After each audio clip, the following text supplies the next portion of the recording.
What's going on, Grizzlies Nation? I'm hanging out with Shawn Coleman, host of the LockedOn Grizzlies podcast, part of the Locked On Network. And as you can imagine, we're talking all things Grizzlies. Shawn, thank you for joining me, man.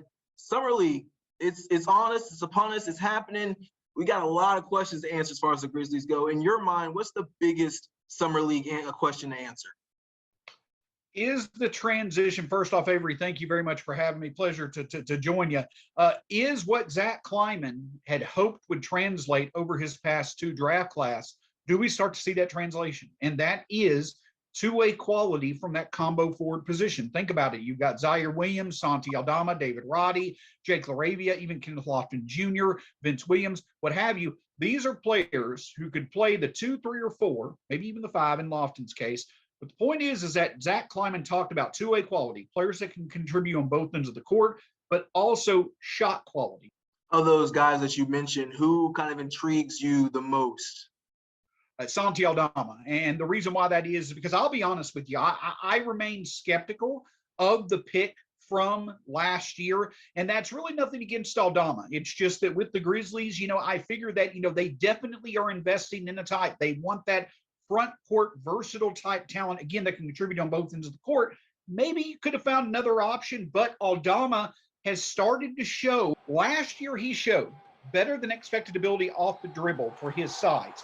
If the shot starts to fall, as it has so far in this Summer League game, now you've got some versatility, especially offensively, to work with. He can rebound. He can make a few plays defensively. But with Kyle Anderson now elsewhere, Jaren Jackson Jr. now elsewhere, Anthony Melton now elsewhere, you've got some minutes that are out there. Santi Aldama has a first-round pick investment on top of him. If his shot is falling this summer, he could emerge as a rotation option later on this year.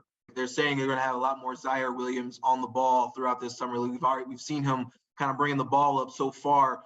Do you think that is the right move? And what would you like to see from Zaire as we go through Summer League? Absolutely. The two things that I want to see from Zaire are his ability to create, his shot being consistent as it was towards the end of the year. And I guess really three things. Really want to see some defensive ability from him. He showed great defensive ability.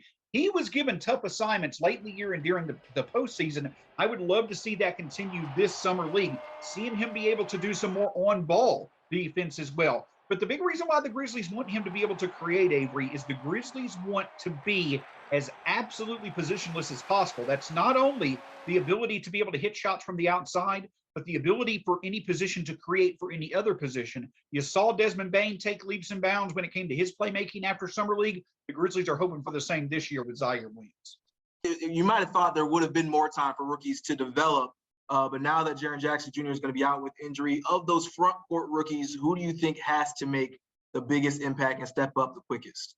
It's definitely Jake LaRavia. And the reason why that is because that's what the Grizzlies are putting, the emphasis on. And I think with LaRavia, you don't have to – he has enough parts of his game. He fits the Grizzlies mold of being able to add value in so many different ways. You don't have to complicate it for him. Put him out on the court, give him his assignments. He can go out and produce. I think that the shot is going to translate better than many have anticipated, especially for a team that can create for LaRavia like the Grizzlies can. And I do think that despite a bit of a lack of athleticism, there's a bit more feel and IQ for the game. He was compared quite a bit to Kyle Anderson coming into the NBA. I think his natural feel for the game is going to stand out, even if he may get 10 to 15 minutes a night in a bigger than expected role, kind of like Zaire last year. Yeah, LaRavia might be a little bit of that slow-mo 2.0, if you will, as they go forward. The JJJ injury also makes you wonder if the free agency goals might change a little bit. What do you think the Grizzlies should do or could do in free agency as we continue to watch them? To be honest with you, Avery, I just don't see really an option that makes sense. I mean, I'm sure that there could be, one or two options out there that on the right deal could make sense. But the Grizzlies have gone this far without really making a play for a restricted free agent, without really making a play for, even, a vet type, 1-year type opportunity, a TJ Warren or a Dante DiVincenzo. Those options were out there. They decided not to go with them. The Grizzlies may be heavily invested in their rookies, but it's hard to argue that has not been a successful way of going about doing things. Now, they could surprise us and still make a trade for a, impactful type free agent. But I think the trade route, if something falls into their lap, is the likely option where you're going to get any type of relevant addition from this point on rather than free agency. I appreciate your insight. Shawn Coleman with the Locked On Grizzlies podcast, part of the Locked On Network. You can follow him on social media at StatsSAC. Shawn, I appreciate it, my man.